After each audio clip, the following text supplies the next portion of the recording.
Let's piss some people off.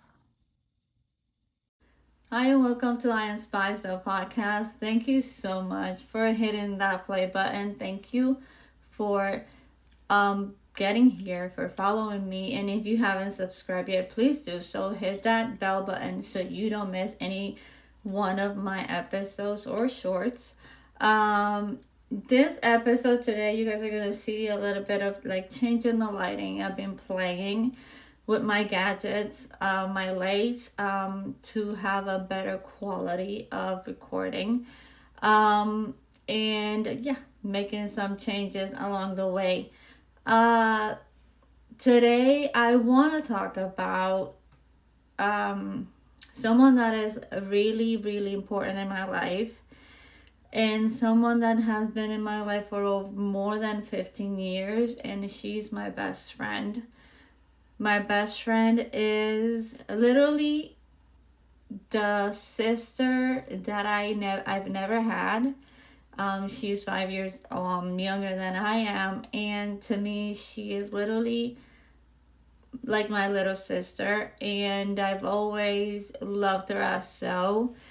And we have gone through a lot together.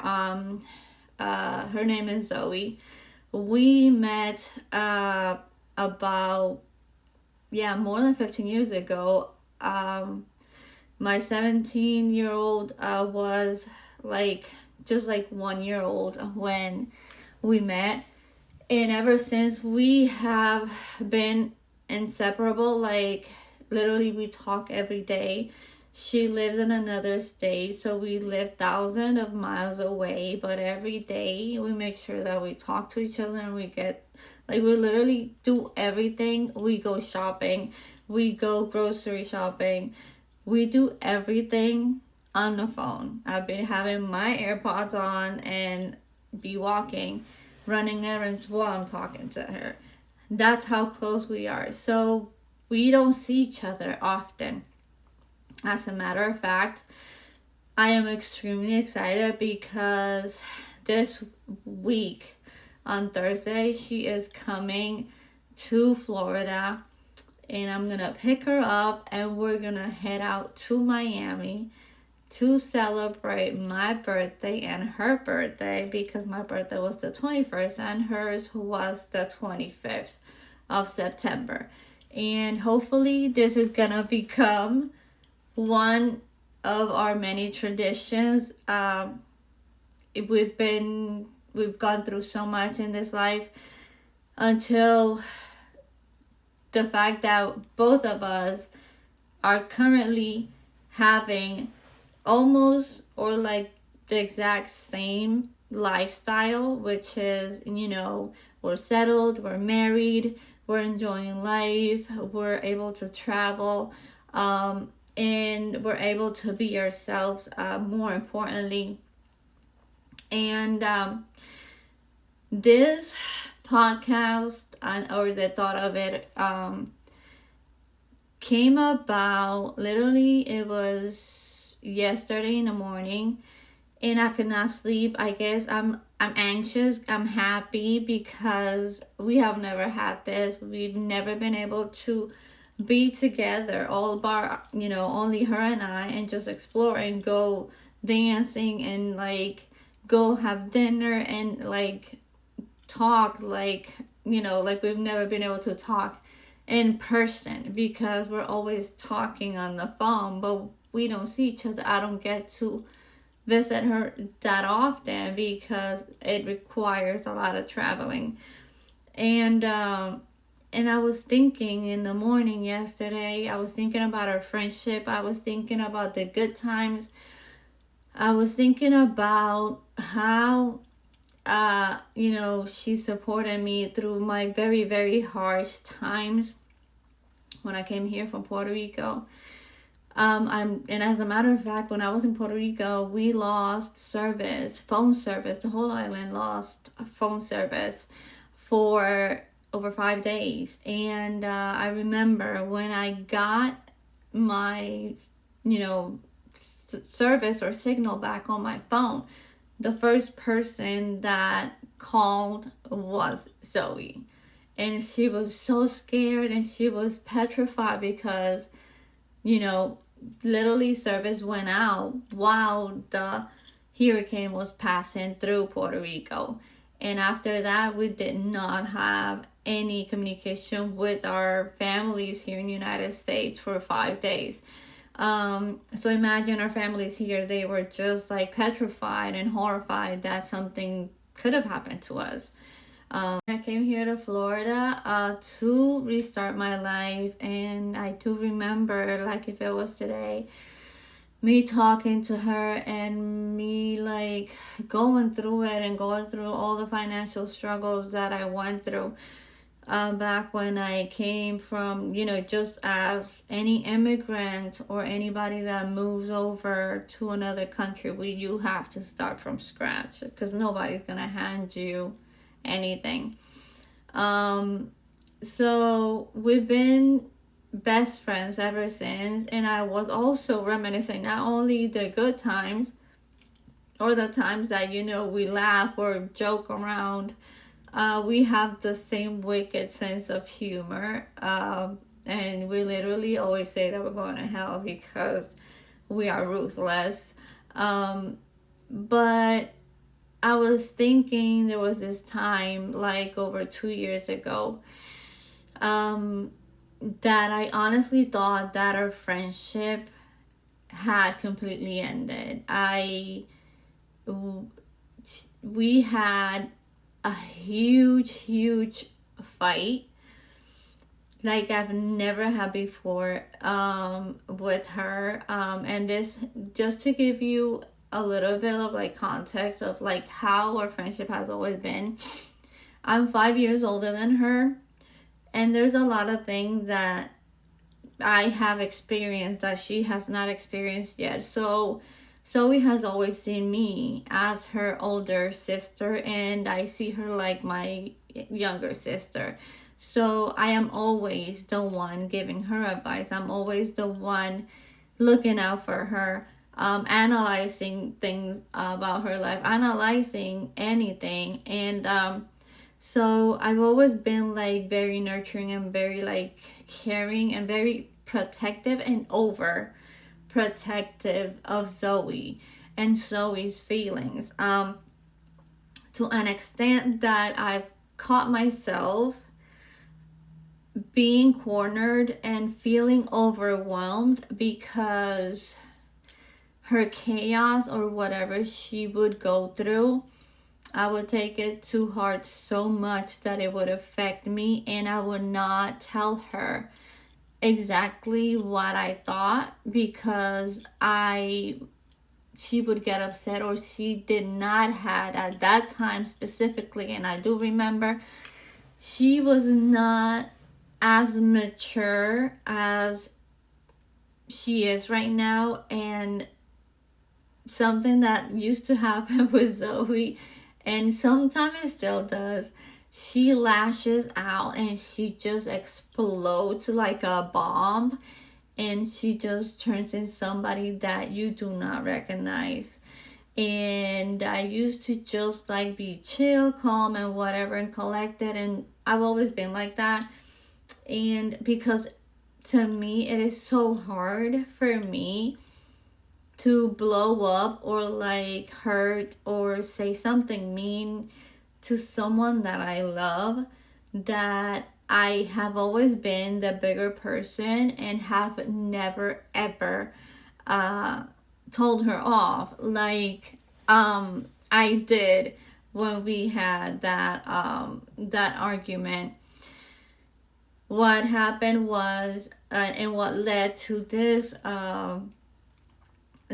argument, so we had just like gone through a divorce like 6 months prior to this blow up between us.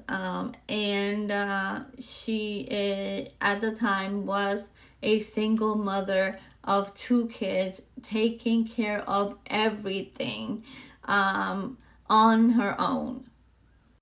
As a single mom of 2 kids, she was left with all the responsibility, 100% responsibility of her kids, because her ex-husband literally signed his rights away and just moved out of the state, meaning that she didn't have anyone, like she didn't have his support to co-parent.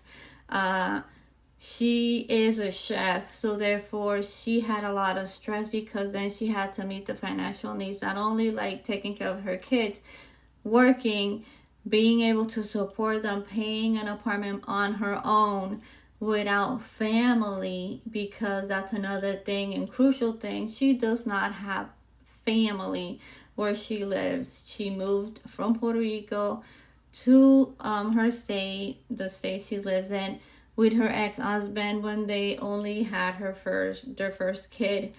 So she's left in this situation. She's extremely stressful. She is behind on payment and is in debt and alone, and going through divorce alone is like horrible, let alone having financial struggles. And she was extremely bitchy. Like, when I say bitchy, to an extent that she was driving me insane, and she was draining my energy every day.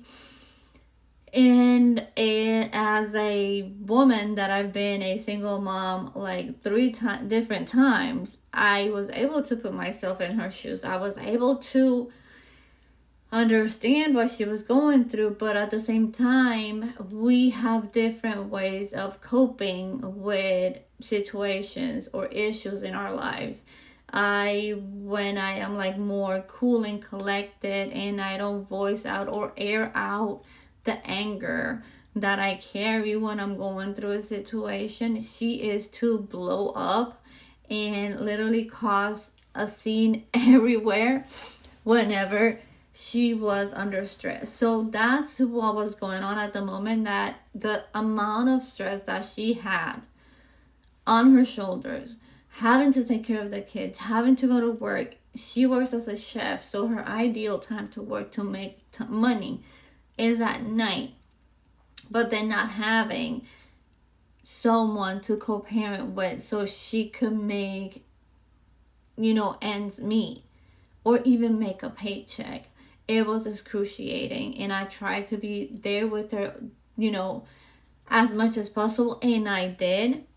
And I neglected my feelings. And another thing I learned about this, because I gave so much to her, not that I didn't have to, just that I invested and did not tell her off. I did not tell her that she was hurting me. And it was my fault, because I should have talked. I should have told her, hey, I don't like how you talk to me like this. I don't like how you come in at me. I understand what you're going through, but don't talk to me like that. I never told her that, and I would just take it just to not hear her like complain, or because also I thought, and I knew at the time, that if I would tell her to anything, like, she did not have the maturity to understand where I was coming from. The way she was acting came to a point that one day, and this is what happened,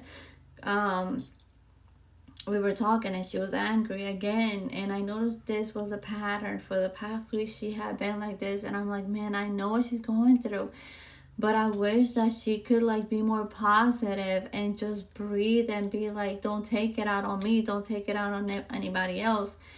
And she literally yelled at me, or called, if I don't remember exactly the context, I do remember when it happened.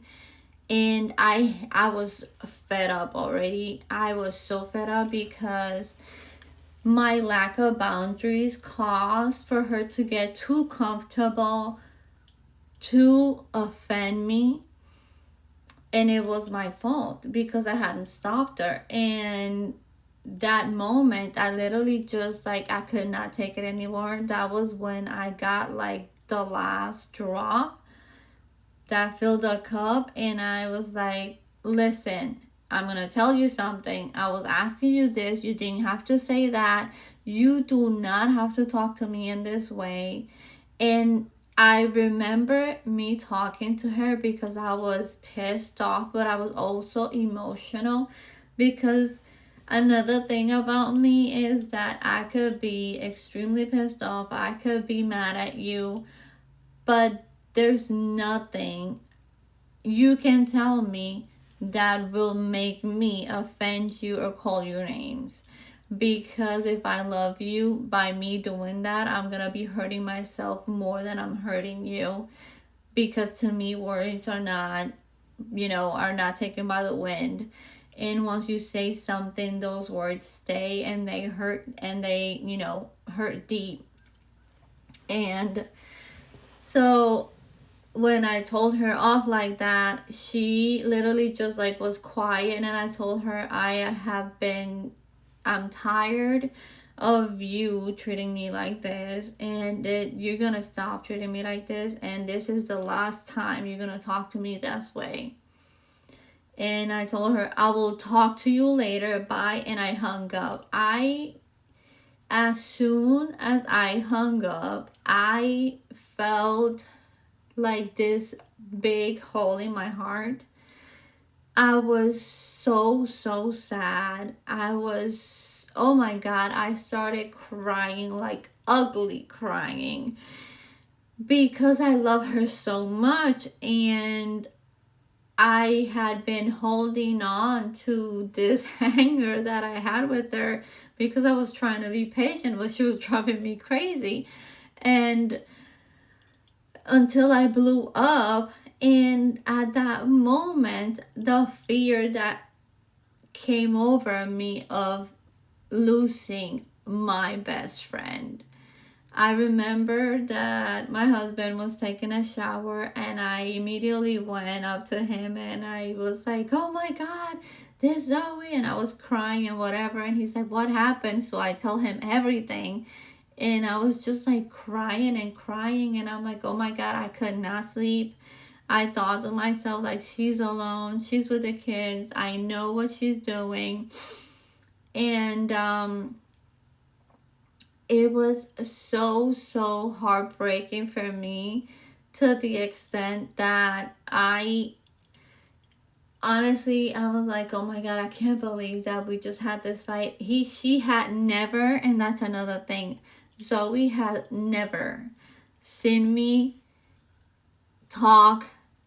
I mean, I have never talked to her this way. So to her, it was like, oh my God, and she also sees me as a big sister figure. So for me, for always being compassionate towards her, very loving, very nurturing, to all of a sudden just like blow up and just tell her off. And it was huge. That was a moment in our relationship where I was like, wow, what is going on here, and where are we gonna end, and are we gonna be able to fix this?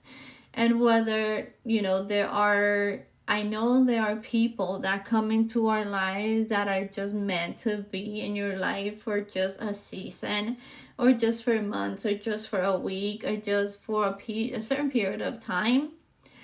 We also have people that come into our life to be there forever. There are not gonna be many people like that.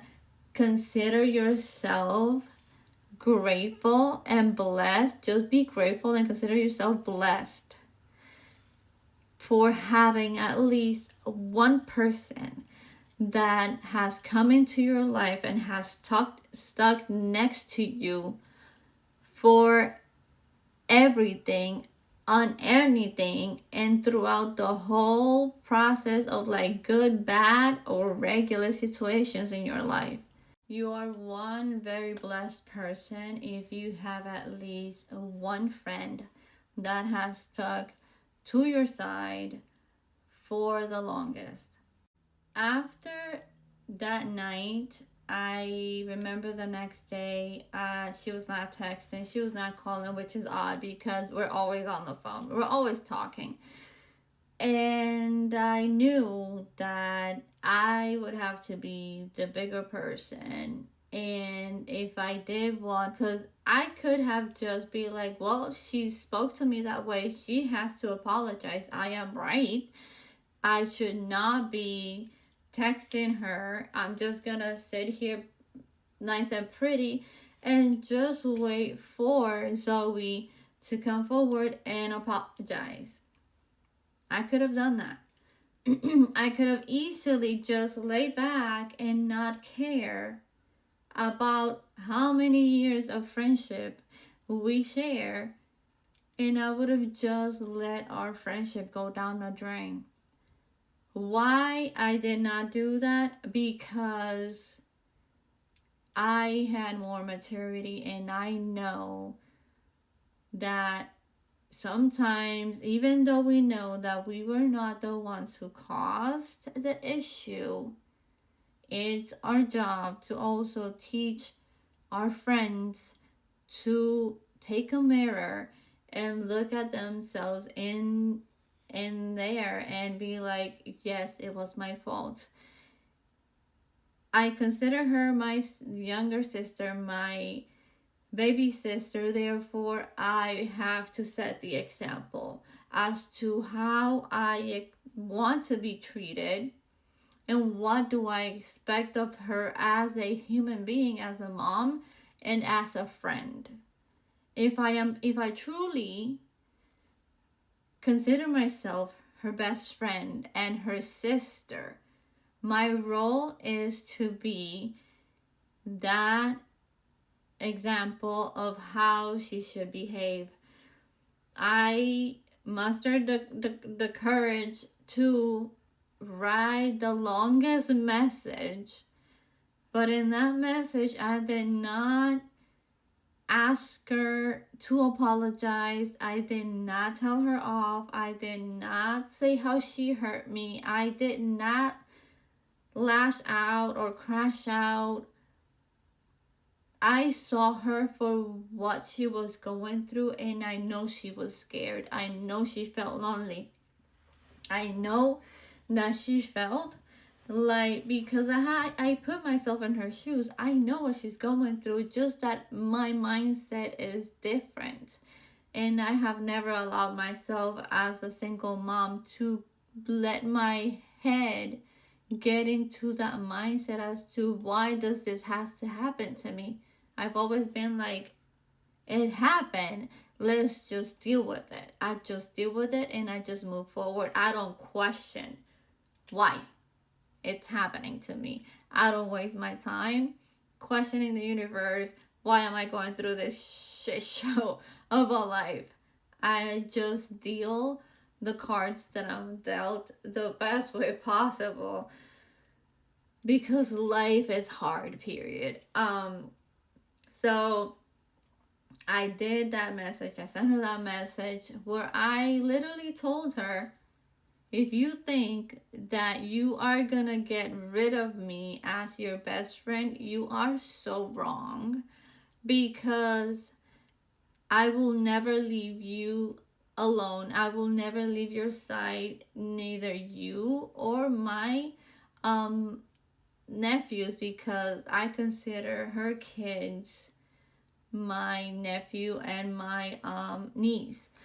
And I came from a place of love, and even though I could have been mean to her if I wanted to, but what would that was gonna bring me?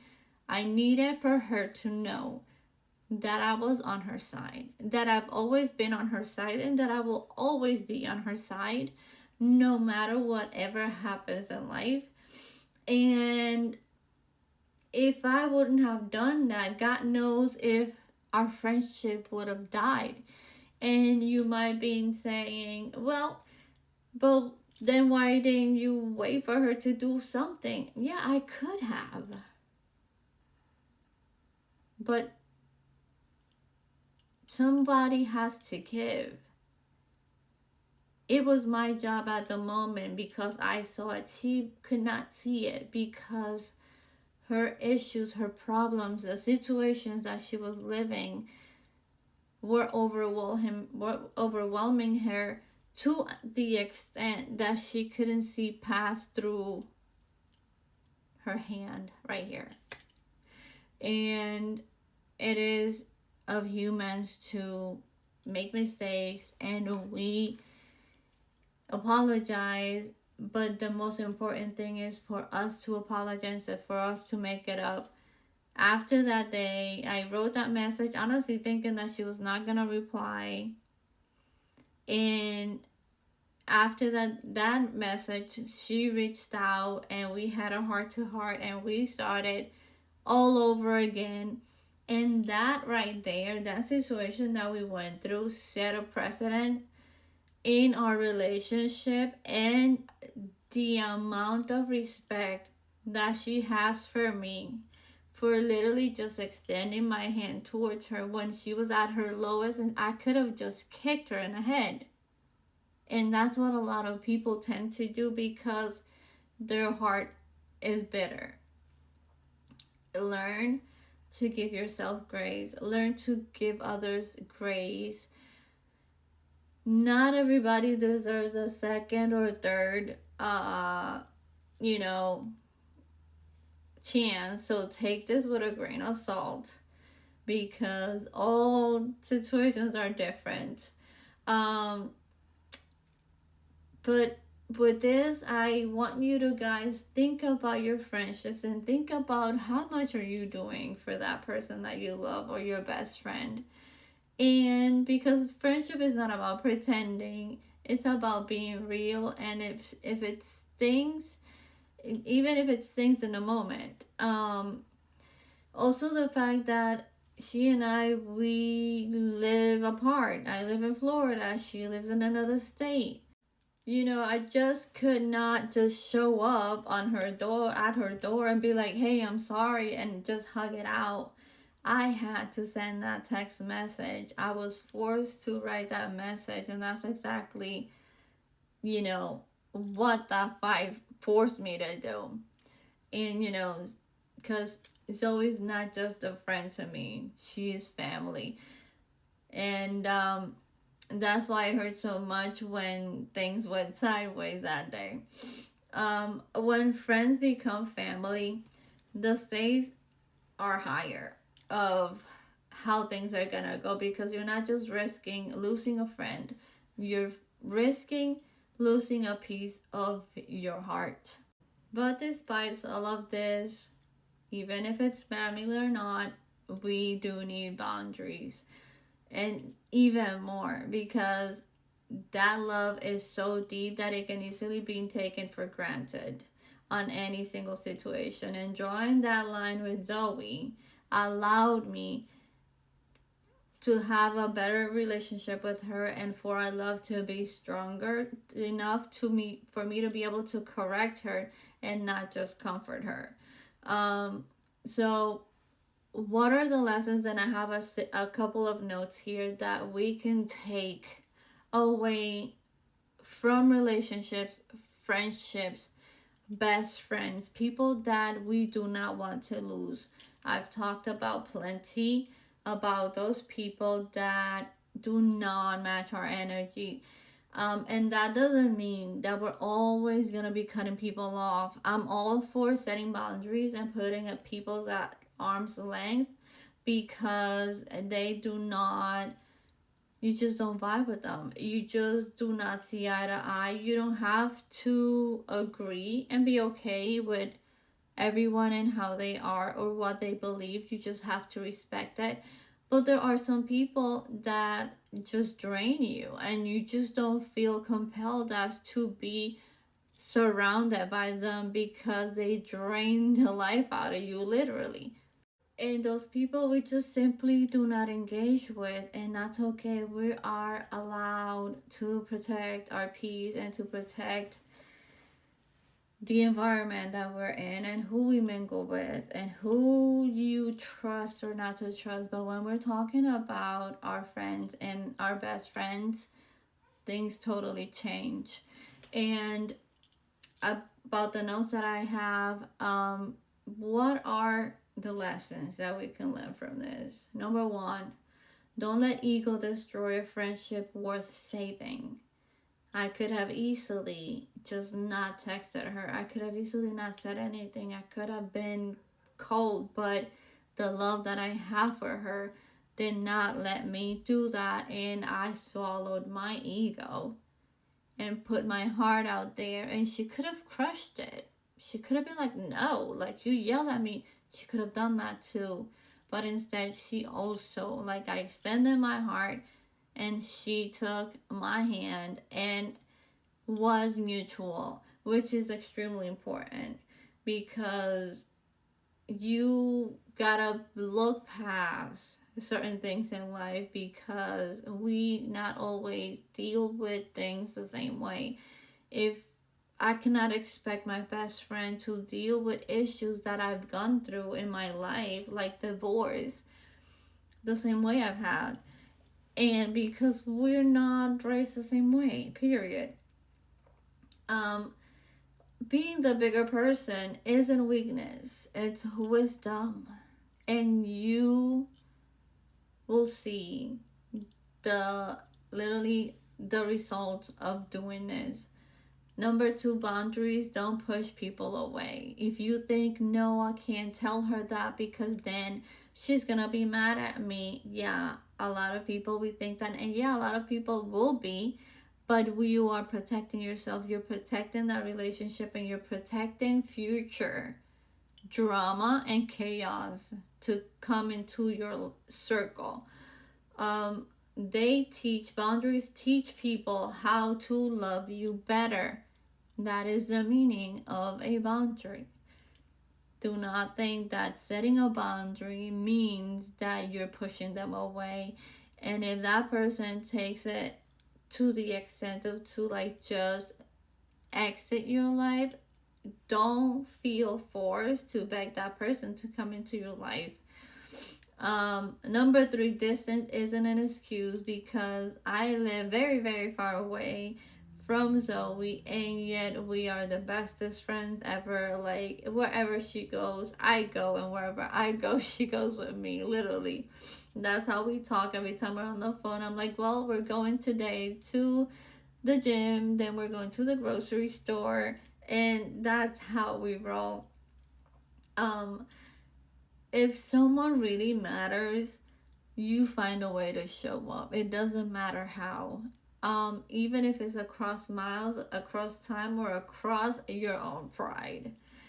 And if the friendship doesn't survive, well, then you honor what it was, and then you release it with love, because not everyone is meant to stay forever, and that's okay. Um, when I look back, I'm grateful I reached out. I'm grateful I told Zoe that she wasn't getting rid of me, because that one choice turned what could have been an ending to a stronger beginning in our life. Friendship isn't about perfection, it's about presence, it's about showing up when it's hard, not just when it's easy, not just when it's convenient, and not just when everything is rainbows and butterflies. So ask yourself today, is there a friend you need to reach out to? Is there a conversation you've been avoiding because of your pride and ego? I don't know, maybe it's time to let love win over ego. Because at the end of the day, real friendship goes beyond ego, and it always protects the bond with boundaries. So if you made it to the end of this video, thank you so much for tuning in. Please share this video with your friends, share with your family. Think about your life. Think about the people in your life. I understand not everybody's meant to be, but for those who are meant to be, what are you doing so they can stay in your life? Are you nurturing that relationship? Have you called your friend? Do you know what they're going through? Are you taking the time to nurture that friendship? Because I also hear a lot of people say, I don't have friendships. but they never reply or make the smallest effort to really have a relationship. So please think about that. What are we doing to keep our friends in our lives? Are we nurturing those friendships, and are we honoring those relationships the way we should? Please subscribe, hit that bell button. Thank you again for watching. Until the next one. And remember, we're unfiltered, unapologetic, and unstoppable. That's that.